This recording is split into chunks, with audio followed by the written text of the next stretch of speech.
Antonio Alcaraz, Aurelia Ayela ou Maite Martínez son algúns dos 20 artistas que compoñen esta exposición colectiva titulada Fotoxilogravura, a paisaxe no século XXI, inaugurada esta mañá no Museo do Gravado de Artes. A mostra inclúe os traballos participantes no segundo Simposio Internacional de Arte Contemporánea Cidade da Guarda, en Portugal. Esta exposición amosa ben non só a creatividade artística, senón tamén unha nova mirada para o século XXI.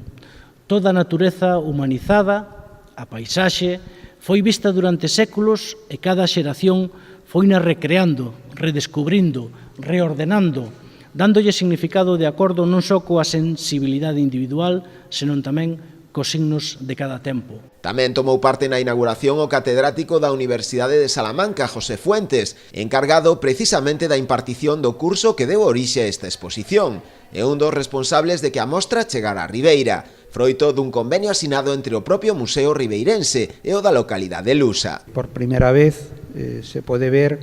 unha combinación de xilografía, que é un proceso tradicional, imagen fotográfica o incorporada a la xilografía, que es la fotoxilografía, y combinada con la pulpa de papel de colores, que es otro medio que se incorpora en la segunda mitad del siglo XX al mundo de la creación artística. Esta combinación de estos tres aspectos da como resultado unas obras, como las que podemos ver aquí, de una calidad sorprendente, donde color, forma, textura, la propia naturaleza del soporte, ya no es el papel convencional, sino es la pulpa la que configura las imágenes, la gran riqueza de matices, etcétera,